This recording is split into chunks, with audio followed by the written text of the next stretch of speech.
Selamünaleyküm efendim. Herkese merhaba. Yeni güzel bir video ile sizlerleyiz. Endonezya Java Adası Jakarta şehrinden sesleniyorum sizlere. Yanımda Şeref kardeşim var. Kendisi teşrif etti, zahmet etti. Uzun zamandır Instagram'dan görüşüyoruz, sohbet ediyoruz. Bazı şeyleri tartışıyoruz, bazı şeyleri danışıyor, konuşuyoruz. Kendisi de Endonezya'dan evli. Çok güzel, çok yani fıstık gibi bir çocuk.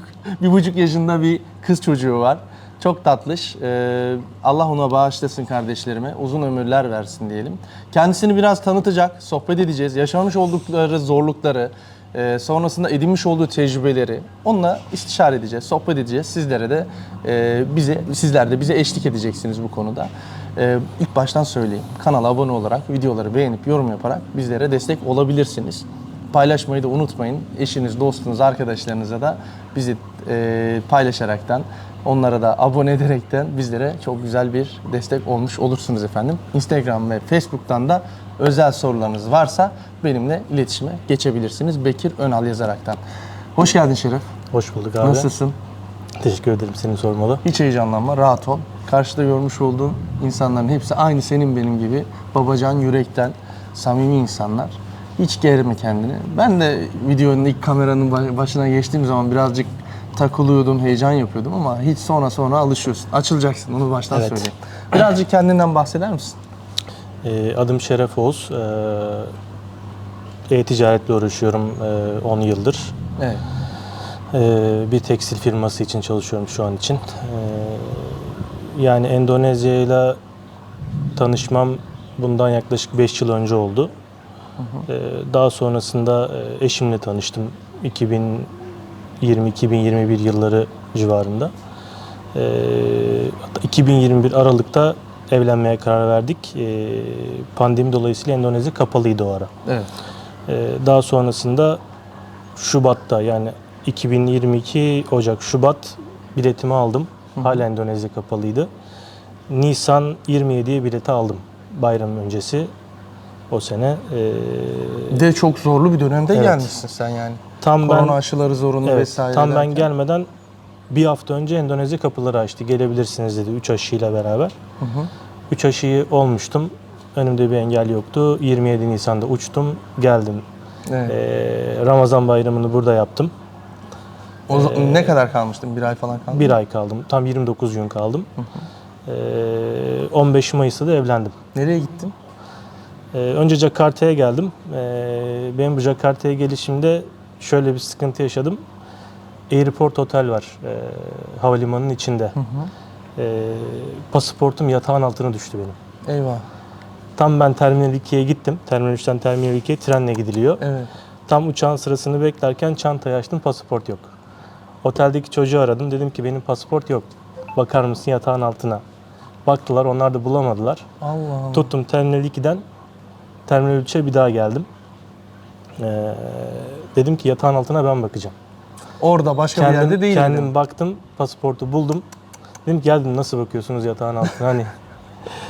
Neyse, Terminal 2'ye döndüm ama bagajı almadılar, uçak kaçtı. Bayramüstü olduğu için de bak. bayramüstü olduğu için de Allah. Padang'a uçuş yok bayram sonrasına kadar. Ben bir 4-5 gün Jakarta'da kaldım. Yani bayramın 2. günü uçabildim gideceğim yere, Padang'a. Bir 4 gün kadar Jakarta'da kalmış oldum. Gene yakın bir otelde Tangerang bölgesinde. Bir Jakarta'yı tecrübe ettik. Burada arkadaşlar edindik o ara. Pasaport kaybolunca gerçekten çok büyük bir stres yaşıyor insan ama onu da yaşamış olduk. Evet. Benim yurt dışına ilk çıkışımdı bu. Sonrasında bayramın 2. günü Padang'a vardık. Eşimle Minangkabau International Havalimanı'nda buluştuk. Oradan da yaklaşık bir 3 saat araba yolculuğuyla Bukit Tinggi şehrine vardık. Sonrasında bana kalacağım yeri gösterdiler. Hostelde mi kaldın? Misafir evlerinde mi kaldın? Evin arkasında homestay diyorlar. Yani böyle evle otel arası bir yerde kaldım. Gene o da tanıdık vasıtasıyla ayarlandı. Bir nikaha kadar, 10 gün kadar orada kaldım. Nikahtan sonra tabii hanımın evine geçtik. Evet. Aç istersen, yenge falan vardır. Oradan açarım ben. Var Yaparım, zaten. ayarlarım. Aç. Problem değil. Puput'um, Neredesin? Bekir abiyle video çekiyoruz.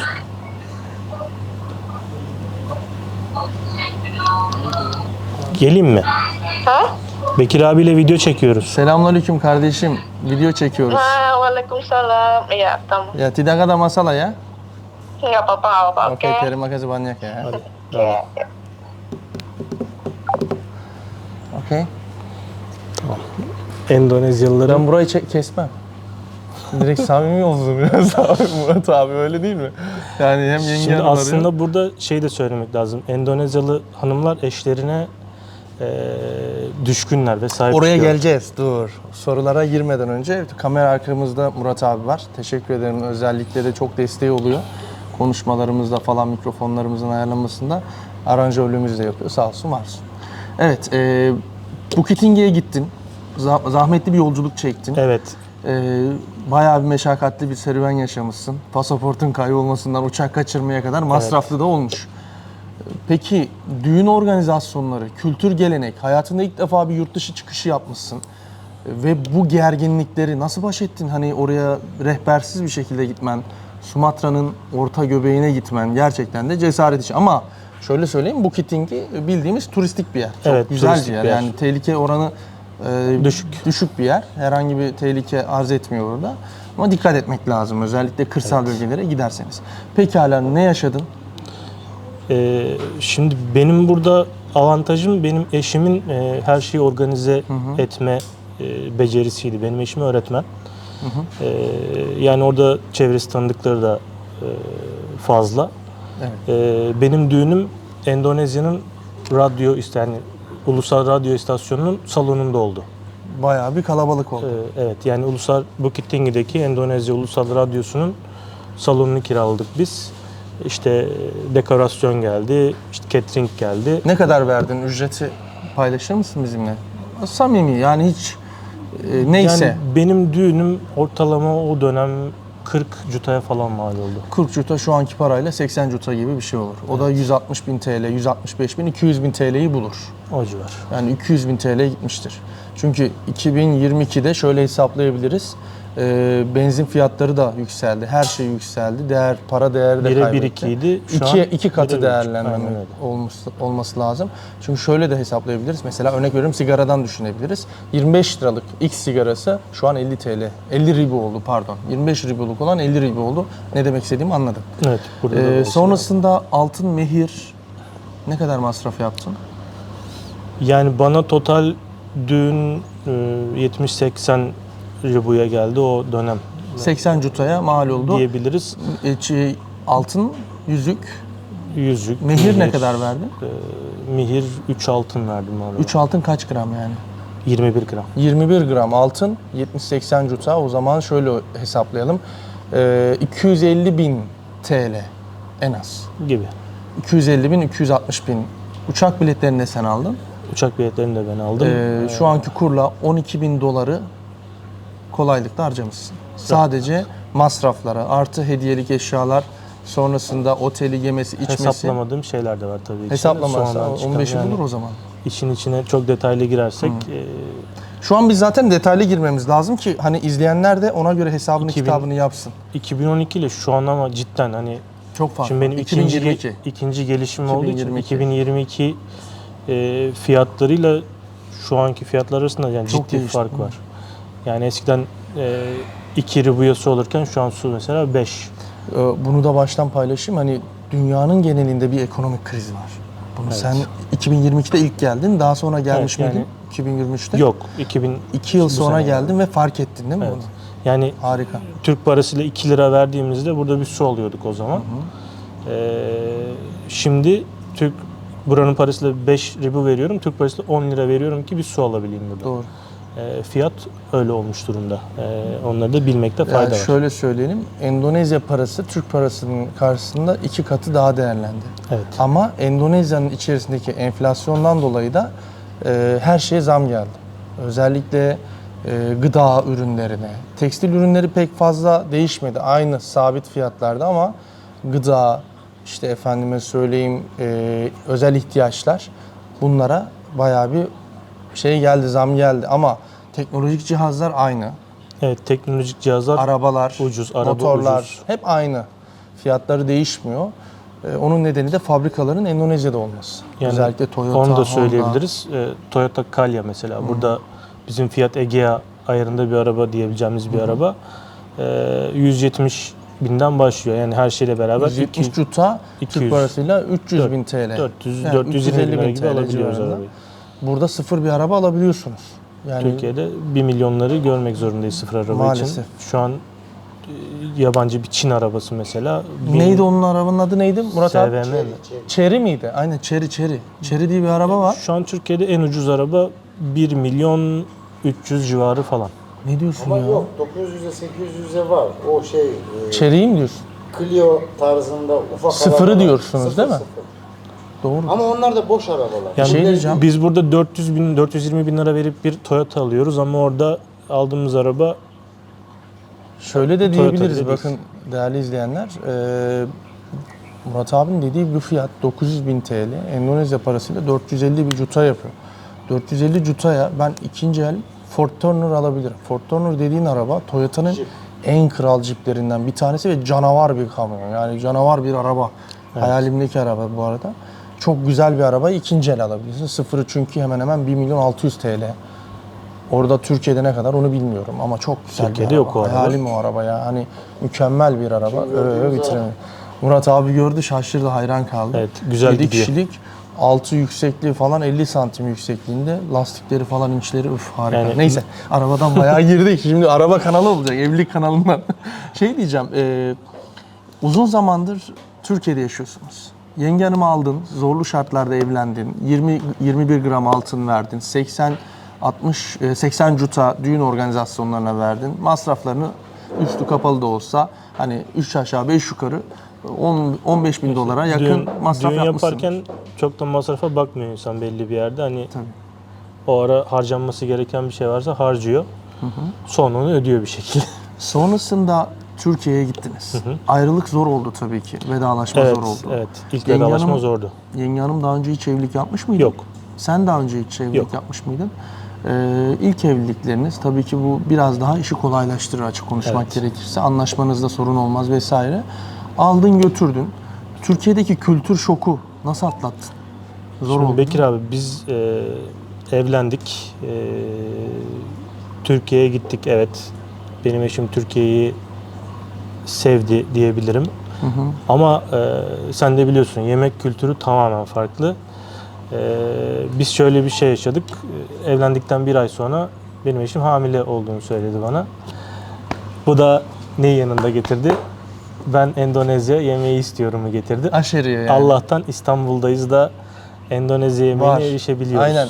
Onun da güzel bir haberini veriyorum. Evlenenlere de bilgisini vereyim. İstanbul'da çok fazla Endonezya restoranı var. Birkaç tane bildiğim tanıdığım var. 12 tane. Daha da açılmış herhalde. 12-15 arasında şu an var. Evet, Sen açılıyor. İstanbul'da yaşıyorsun değil mi? Evet, evet. Daha da açılıyor ve çok fazla çeşit yemekler. Eskiden Warung Nusantara vardı. Sonra Taksim Meydanı'nın hemen altında bir tane restoran vardı. Benim zamanımda ben eşimi götürmüştüm. Biz 3 yıl İstanbul'da yaşamıştık. 2 tane vardı. Ve Warung çok zorluydu Nusantara. yani bir yerden bir yere gitmesi. Biz Asya bölgesinde otururdu. Ümraniye'de oturuyordu. Gidip gelmesi bayağı meşakkatliydi. Şimdi İstanbul'da bayağı bir açılıyor. Evet, bir yaklaşık 15-20 tane var. Antalya'da olduğunu biliyorum bir tane. Açılsın abi açılsın. Ya açılmak zorunda zaten. Yani Çok İstanbul'un- fazla evlenen var çünkü. Murat abi mesaj geliyor değil mi? Abdullah abi. Haber geliyor haberiniz olsun. İstanbul'a çok fazla Endonezyalı turist de gelmeye başladı. Zaten burada biliyorsun abi Umre Plus diye bir şey var. Umre'ye giden Endonezyalılar önce Umre'ye gidiyorlar. Umre Evet. bittikten sonra İstanbul'a gidiyorlar. Yaklaşık bir 10 gün kadar İstanbul'da kalıyorlar. Ondan sonra dönüyorlar buraya. Çok fazla bu şekilde. Aslında bunun nedeni de Endonezyalıların hem Türkiye'nin fiyat bakımından uygun olması hem de ticari şirketlerin Türkiye'deki ajanslarla anlaşmalı olması. Evet. Şu anki durumu düşündüğüm zaman bazı şeyler Türkiye'de ucuz, bazı şeyler Endonezya'da ucuz diyebilirim. Örneğin? Ama Türkiye'de Endonezya yemeği yemek pahalı. Bir Endonezyalı geldiği zaman 100 TL'ye sokakta bir yemek yiyebilir mi? Yiyebilir. Tamam. Onun için diyorum yani ekonomisi uygun diğer Avrupa ülkelerine, diğer Arap ülkelerine nazaran ben Suudi Arabistan'a gittiğimde yani riyalin değerli olması bu Endonezyalıların birazcık daha ekonomiyi kısması anlamına geliyor. Endonezyalılar tutup da Türkiye'ye gittiği zaman daha rahat alışveriş yapıyor. Onu Endonezyalılar demek şey yapıyorlar, Kapadokya'ya gidiyorlar. Kapadokya'yı seviyorlar. Ayasofya. Ayasofya.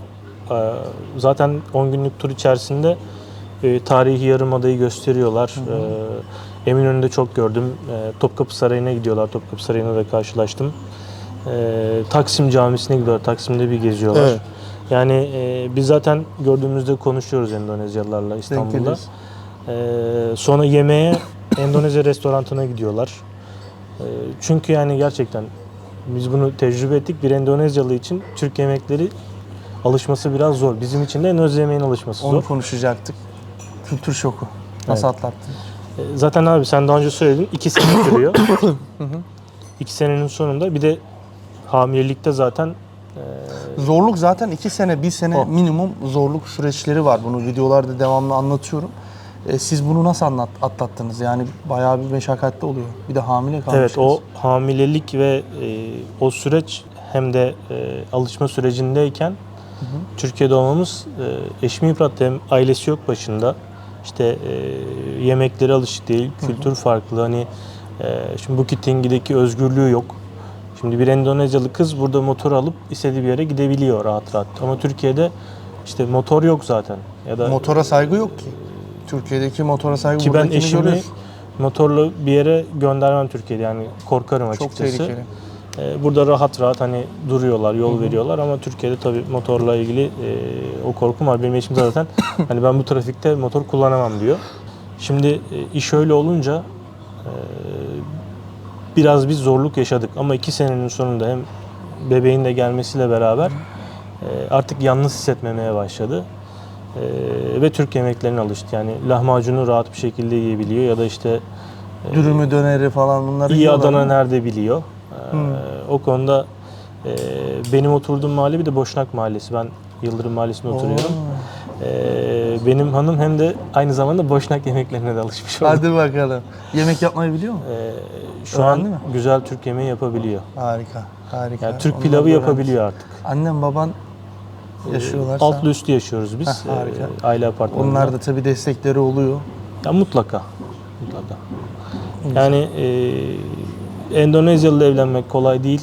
Bir de hani Endonezya'nın kırsalına giderek evlenmek ciddi anlamda zor. Hani geldiniz Jakarta, İstanbul'dan Jakarta aynı İstanbul'dan İstanbul'a gelmişsiniz gibi. Evet. Ama bir de bunun işte ne bileyim Antep'ine gitmesi var, Urfa'sına gitmesi var. Urfa'nın bir de köyüne gitmesi var. Evet. Düşünün bir Endonezyalı çocuk kalktı geldi. Urfa'nın bir köyüne evlenmeye gitti. Başına neler gelir? Sen buraya niye geldin diye sorarlar o adama. Hem öyle hem de dikkat çektiğimden dolayı da ya yine Türkiye'mizdeki o sıcakkanlılık Endonezya'nın bazı bölgelerinde var. Var. Ama bazı bölgeleri de biraz riskli ve tehlikeli. Yani Bir de biz burada parlıyoruz. Hani ben gittiğim zaman bir yere yürüyen dolar. işte beyaz tenli görüyorlar işte kendilerine göre. Renkli gözlü görüyorlar. Direkt yani yabancısın belli hani onlardan değilsin. Hani Dikkat çekiyorsun. dikkat çektiğin için zaten direkt bir yanına geliyorlar senin. Peki Endonezya'da yatırım yapmayı düşünüyorum dedin. Arazi almayı, arsa almayı düşünüyorum eşimin adına dedin. Peki başka bir hayalin var mı Endonezya hakkında? Düşüncelerin neler? Yatırım yapılabilir mi? Yani Endonezya şu an gördüğüm kadarıyla gelişmekte olan bir ülke. Düşük enflasyon var burada. Kredi oranları iyi. Bazı yerlerinde uygun fiyatlı ev alınabiliyor. Şimdiden bir yatırım planı yapmakta fayda görüyorum. Hani bir de eşin Endonezyalıysa zaten burada ufaktan da olsa bir şey alman mantıklı. Gelişmekte olan bir ülke. Burada her şeyi değerlendirmek lazım. Özellikle eş adayları ya da eşleri Endonezyalı olan kardeşlerimize buradan mesaj iletilmiştir diye düşünüyorum. Peki burada yaşamaya karar versen ne iş yapardın? Ya şimdi benim işim internetten olduğu için çok aşırı bir sıkıntı yaşamam ben iş konusunda. Endonezya'da marketplace'ler var yani pazar yerleri var. Onlardan bir tanesiyle çalışabileceğimi düşünüyorum. Yani dünyanın her yerinde geçerli olan meslekler var. Benim de Sen onlardan bir tanesi. e-ticaret üzerine Tabii. geliştirdin. Yüksek lisans yaptın. Benim okulum Kocaeli Üniversitesi Görsel İletişim Tasarım. Yani ondan sonra da e-ticarete geçmiş olduk. Biraz farklı disiplinler ama yaparak öğrendiğimiz bir şey. Yani 10 senedir yaptığım bir şey olduğu için rahat rahat bir yere gittiğim zaman pazarı anlayıp doğru ürünü bulup ticaretini yapabiliyorum. Peki Endonezya hakkında düşüncen ne? Bundan sonraki yapmak istediklerin ve hayallerin nedir? Yani Endonezya ile ilgili düşüncem, burası rahat bir ülke. Kimse acele etmiyor. O var. Yani Türkiye'de Relax. sürekli bir acelemiz var. Evet. Sürekli bir yerlere yetişmeye çalışıyoruz ama burada Trafikte bile. mesela ben bir yerden bir yere 2 saatte gitmek zorunda kalıyorum da trafik ya da yoldan Evet. kaynaklı. Diyorum ki hani trafik, yol bir çözümü var mı? Yok. Kabul edeceksin ve rahatına bakacaksın diyorlar. Hani buraya diyorum hani niye böyle? Yani diyorlar öyle hani dokunma oraya. Okey. Peki Endonezya'ya 2 yıl sonra geldin. Eşinle beraber geldin. Yenge hanım burada demin aradı. Buradan da selam olsun. Kendisi de izliyor. Sumatra dilini biliyor mu diyor benden için. Apo diyor, Diziko diyor mu? Yani farklı dillerde konuşuyorsun. Gittiğin yerlerde İngilizcenin yetersiz olduğunu fark ettin mi? Şimdi gittiğim zaman mesela özellikle Kırsal bölgeler. çıktınız Jakarta'dan. Jakarta'da okumuş, eğitimli var, eyvallah. Gittiğiniz zaman kırsala İngilizce yok. Yani rahat rahat söyleyebilirim. Hani yeni jenerasyon evet ama yeni jenerasyonla çok da karşılaşmıyorsunuz. Bir de çok utangaçlar değil mi? Evet. Onlarla konuşmak yani tamam İngilizce biliyor da İngilizce konuşmak istemiyor. Utanıyorlar. Evet. O da var. O sıkıntı da var. En çok rahat ettikleri şey de Endonezya dilini konuştuğunda onların hemen gevşeyip konuşmaya başlaması. Şimdi mesela ben sana gelirken Grab kullandım, paylaşımlı yolculuk. Şimdi abi geldi, aldı beni. Önce dedi ki Mr. Vervigo. Ama gergin. Yani biraz utanıyor, çekiniyor. Biraz Tabii. sonrasında ben Neyin nesi, neyin fesi bu adam? Hayırdır inşallah. sonrasında ben Endonezce konuşunca rahatladı. İşte sonra nereli olduğumu sordu. İşte sohbet ettik. Ve buraya şen şakrak gülerek geldik. Ama ilk Harika. etapta bir yabancıyı bile arabalarını alırken bir gergin geliyorlar. Hatta bazen kabul etmiyorlar bile. Yani öyle şeyler yaşanıyor. Doğru söylüyorsun.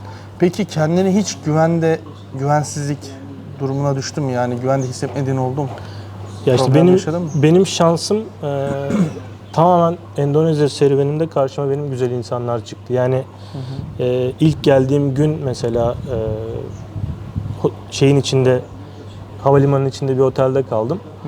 Orada mesela Ricky diye bir çocukla biz arkadaş olduk. O otelin içinde çalışan bir çocuk. Evet. Çocuk Bandungluymuş. Arkada Endonezya haritası vardı. Ben gittim Bandung'un üzerine parmağımı koydum. Çocuk dedi sen Bandung'u nereden biliyorsun? Dedim ki ben Allah bütün Allah. Endonezya haritasını biliyorum. Oradan çocukla bir arkadaşlığımız başladı. Mesela o çocuk bana çok yardımcı oldu bu pasaportumu kaybettiğim süreçte. Sonra o diğer otelde kaldığım süreçte otelin müdürü şimdi adını hatırlayamıyorum. O arkadaşla biz beraber aşağıda namaz kıldık. Otelin müdürüymüş, ben bilmiyordum. Ondan sonra işte kendini tanıtınca onunla güzel bir arkadaşlığımız Yani oldu. nereye gittiysem diyorsun. Yani güzel, iyiler denk evet geldi. güzel. Yani duayla gelmiş olduk buraya. Aynen. Anam, babam, babaannemin duasıyla gelmiş Buradan da olduk. annene babana bir şey söylemek ister misin? Babaanneme Sevenlerine. de söyleyeyim. Babaannem de Söyle, çok duayla söyle, tabii, arkadaşıma. tabii. Hepsine selam olsun. Babaanneme özellikle izleteceğim videoyu. Vallahi. Ellerinden öpüyorum babaannenin de ailenin de. Çok güzel bir evlat yetiştirmişsiniz. Gerçekten de saygılı efendi. İyi ki geldin, hoş geldin, baş tacısın. Umarım bundan sonraki Endonezya hayatın veya Türkiye, dünya hayatın güzel, huzurlu geçer. Mutlulu bir evliliğin geçer. İnşallah. 1, 2, 3, 4 çocuk Olur herhalde. Kısmet. Endonezya'da çocuk çok biliyorsun. Aynen. Her anak diye Allah, geziyor. Allah daha çok versin diyelim. Sağlıklı evlatlar, sıhhatli evlatlar versin. Buradan kim izliyorsa gönlüne göre versin diyelim. Ne istiyorlarsa dualarıyla diyelim. Senin söylemek istediğin, başka eklemek istediğin bir şey var mı? Ben bir de kuzenim Umut'a selam söylemek istiyorum abi. Seni çok takip ediyor. Allah Allah. Özellikle bunu koymanı istiyorum. Yani Kuzenin Umut. Umut seni kardeşim. çok seviyor. Kendine çok iyi bak. Dikkat et. Sağlıklı ol. En kısa zamanda Endonezya'ya gel. Getireceğim onu inşallah. Getir. Kendisi avukat. Müsait bir zamanda inşallah Savcılar, getireceğim. hakimler, diplomatlar geliyor. Avukatlar da gelsin ya. Problem Şimdi yok. onun bebeği olacak işte bir dahaki ay. Biraz o çıkamaz evden. Sen de biliyorsun abi, ufak bebek olduğu zaman 2 sene bir kapanıyorsun evet, yani. biraz zorlu oluyor ama çalışacaksın. Çok çalışacaksın. Eğer evlatlarınıza iyi bir gelecek hazırlamak istiyorsanız 2 tane ülke vatandaşı olmak kolay bir şey değil. Bir de şunu da söyleyeceğim. Çocukların mesela senin kızın 18 yaşına kadar 2 ülke vatandaşı olabiliyor.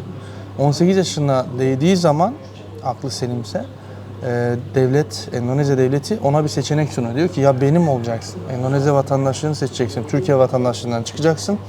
Ya da sana geçici oturum vereceğim. Endonezya vatandaşlığından çıkaracağım. Türk vatandaşlığını seçeceksin.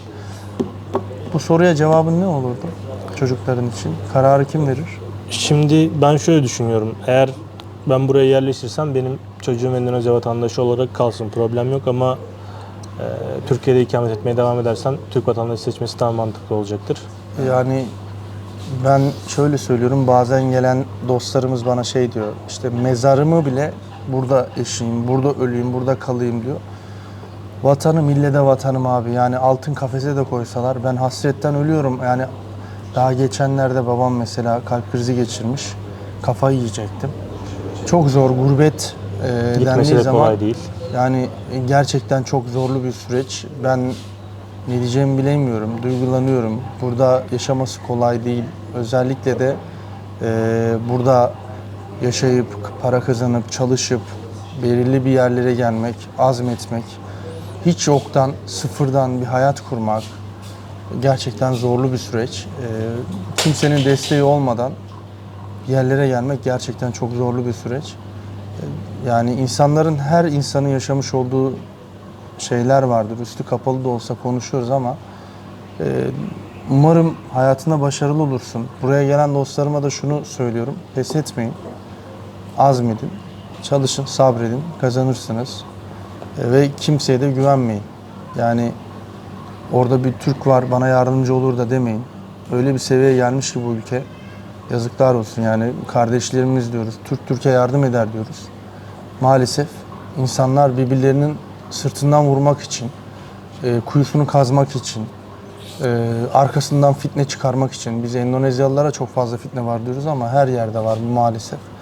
Her elma ağacında çok güzel elmalar da olsa çürükleri de çıkıyor maalesef bu şekilde. Başarılı olanı hazmedemeyen tipler var. Senin de başaracağına eminim, bir yerlere geleceğine eminim. Sen bildiğin yolda devam et, ticaretine devam et, kazanacaksın. Endonezya gelişmekte olan bir ülke. İstanbul'un 40 yıl, 50 yıl önce dedelerinizin arsa aldığı dönemki zaman düşünebilirsiniz. Sonra 50 yıl sonra altın değerinde olur o bölgeler. Yani yapmış olduğunuz o ticaretler mükemmel seviyelere erişecektir diye düşünüyorum. Ve Türk lirasıyla yatırım yapmak için ideal bir ülke. İstediğin şekilde yapabilirsin. Ama şunu söylüyorum, lütfen Endonezya'ya gelin, görün, araştırmanızı yapın ve burada kalmaya gayret gösterin, yatırım yapın. Burada büyüyelim abi, burada çoğalalım, birbirimize destek olalım. Bu lanet İsrailliler neden birbirine tutunuyor, neden dünyanın en güçlüsü? Birbirlerine devamlı destek oluyorlar. Ve bir avuç toprak parçası dünyayı yönetiyor. Onların yüzünden bu halde ülkeler. Neden Müslümanlar birbirlerine destek olmuyor? Ya da neden Türkler birbirlerinin sırtından hançerliyor? Birbirimizi çekemiyoruz. Neden? Derdimiz ne? Neden? Amacımız ne? Bir yere gelmek isteyen adamı sırtından neden vurursunuz? Alın teriyle koşturan adamı neden vurursunuz? Neden koşturan adamı engellersiniz, çalım atıp devirirsiniz? Kimseyi zorlu bir sürece attığın zaman birini, O süreçte elinden tutup çıkaracağına neden tekmeyi vurup o kuyunun içerisine tekrar atarsınız? Bizim amacımız ne? Hani Türk milleti, Türk'ün Türk'ten başka dostu yoktu. Ne oldu? Var mı başka biri böyle koşturan? Elimden geldiği kadar kendimi anlatmak için değil, kendimden örnek veriyorum. Buraya gelen, yatırım yapan, iş yapan, kendi iş yerini tanıtmak isteyen, buradan tekrardan sesleniyorum. İş adamları olsun. Dükkan açtım Bekir, restoran açtım. Lütfen gel kardeşim. Videomu çek. Herhangi bir ücret istemiyorum. Eğer yakınsanız, uzaksanız nasıl geleceğim onu da ayarlarız tabii. Yakınsanız binerim arabama. 50 kilometre, 60 kilometre gelirim. Videonuzu çekerim. Hayat hikayenizi anlatırız. Yaşamınızı anlatırız. Eğer ki açtıysanız bir dükkan, bir restoran, bir iş yeri, bir iş hanı gurur verici benim için.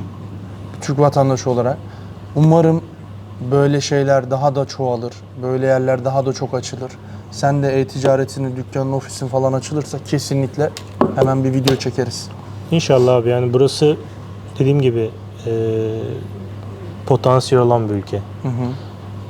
Türkiye'deki know-how'u buraya getirdiğim zaman, çünkü açık konuşayım, yani dünyada kaç tane bu tarz Müslüman ülke var? Yani Pakistan diyebilirsin. İşte ne bileyim burayı söyleyebilirsin yani Malezya Ya vesaire, Çinliler belli bir yere gelmiş. hükmetmiş buraya ya. Burada aşırı derecede Çin influansı var. Yani burada markete gittiğinizde göreceğiniz şey ürünlerin üzerinde Çince ve Japonca yazılar. Her yerde Kore, Japon, ondan sonra Çin. Ya şöyle neden Türkler? Yani burada Ben Eti'ye mail attım. biliyor Türk musun? var. Türk var. Ben sana olan Türk'ü söyleyeyim. Elvan kruvasan var. 7 Day. Satılmıyor. Onun yanına bir tane 5 Day, 5 Day diye kruvasan koymuşlar. O satılıyor. Neden? Ve Çinli bir firma üretiyor bunu, yani görüyorsun orada, ya da ne bileyim Endonezya bir firma üretiyor. Eti'yle Ülker'e mail attım. Harbi diyorum Murat abi. Dedim ki bu kadar market gezdim, AVM gezdim. Hiçbir yerde bir Türk çikolatası ya da Türk ürünü görmedim. Godiva var sadece. Godiva Türk ürünü mü? Belçika markası, Türkiye'de üretilmiştir diye arkasında yazıyor. Ortaklaşa üretiyorlar. Türkiye'de Ben hiçbir yerde görmedim mesela. Yani birkaç yerde gördüm. Hemen TikTok'ta paylaştım ama o da Kore marketiydi herhalde. Kaldırmışlar sonrasında. Genelde ithal ürün satan marketlerde oluyor. Bir de şöyle bir Üzüldüm. şey var. Maldivler buraya çok uzak bir yer değil. Maldivler'de birçok Türk ürünü var. Abi Malezya'da var ya. İşte Malezya'da var. Niye burada yok? Malezya'da var, Endonezya'da neden yok? 300 milyon nüfus olan bir ülke. Yok, Pazar kayıtlardaki mükemmel. 300. Kayıtlı olmayan Derdi ne? Türk Niye ürünü yapmıyorlar? Ya da bir şey engel mi? Bu kadar güçlü şirketlerimiz var Türkiye'de. Para akar ya, akar abi ya. Çok güzel, değerli olur. Burada bir küçük bir fabrika aç, çikolata bas ya da tırlar dolusu çikolata gönder. Ya da Ve yani makarna gönder, makarna gönder. Kakaonun En- şey olduğu bir en ülke yani. Kakaonun kendi içinde üretildiği bir ülke. Kakaoyu ithal ediyor. Pudingi ithal ediyorlar. Her şeyi ithal ediyorlar bu insanlar. Pazarı böyle bu şekilde. Yani Endonezya marketinde yapılması gereken Türkler adına çok şey var. İnşallah yapılacak zamanı geldiğinde. Biz buraya öncü birlik dedi. Geçen Melih abi, Murat abi hatırlarsın, izledin mi videoyu? Biz dedi öncü birliğiz dedi. Doğru. Öncü birliksin de abi dedim Avustralya'da yaşıyorsun da. Burada yaşadım. İyi de evlendim kardeşim diyor. Yani biz burada öncü birliğiz. Elimizden geldiği kadar buraya gelen dostlarımıza destek olmaya çalışırız. Sorularınız olursa Instagram ve Facebook'tan bizimle iletişime geçebilirsiniz. Hakkınızı helal edin. Başınızı ağrıttık. Tekrardan teşekkür ederim. Hoş geldin, sefalar getirdin. Buradan güzel, değerli takipçilerime en son söz olarak ne söylemek istersin? Genelde Bekir abinin kamera önünde de kamera arkasında aynı olduğunu söylüyorlar tanışanlar. Şimdi ben Bekir abiyle tanıştığımda zaten bunu biliyordum. Gene aynı şeyi tekrarlayacağım. Bekir abi göründüğü gibi. Ben Göründüğü gibi değil. Ben buradan söyleyeyim. Kamera önünde yine biraz daha utanıyor. Kamera arkasında daha samimi. ya Kamera arkasında daha samimi. bir de şimdi ben Bekir abinin yaptığı işin ne anlama geldiğini biliyorum. Çünkü ben bir Türk'ün buranın imigrasisine gittiği zaman ya da buranın bir ofisine gittiği zaman başına geleceği biliyorum. Dil bilmiyorsan, iz bilmiyorsan burası gerçekten uzak bir ülke abi. Yolarlar diyor. Bak Murat abi kamera arkasında bir hareket yaptı. Başına gelenleri. Yani iyi olmadan ziyade daha farklı şeyler de yaşayabilirsin. Dil bilmiyorsan adamla yanlış bir cümle kullandığında, kendini anlatamadığında olay çok farklı yerlere gider. Burada polis geldiği zaman iş değişiyor. Sıkıntıya girersiniz. Baştan anlattığımız gibi. Bazı şeyler üstü kapalı anlatmamız lazım. Türkiye'de de aynı şey. Eğer yabancıysan ve anlaşamıyorsan, derdini anlatamıyorsan yani tutuyorlar, Tuzla'ya gönderiyorlar seni. Bu kadar basit. Silivri soğuktur. Evet efendim, izlediğiniz için çok teşekkür ederim. Hakkınızı helal edin, başınızı ağrıttık. Gerçekten güzel bir sohbet, güzel bir muhabbet oldu. Arada ben böyle vloglar çekmeyi çok seviyorum, konuşmayı seviyorum. Takipçilerimiz geliyor, destek olanlar geliyor. Buraya gelip sohbet ediyoruz. Genelde bu oteli seçiyoruz. Burada da evime yakın olduğundan dolayı buraya geliyoruz. Benim ev biraz lokasyon olarak pek iyi değil, bir de tadilat bölgesinde. Hem buranın manzarası falan az çok da iyi, ışıklandırması iyi diye yaptık. Tekrardan hoş geldin, sefalar Hoş bulduk getirdin. abi. Biz biraz daha kahve içelim. Efendim hoşça kalın. Sampai jumpa.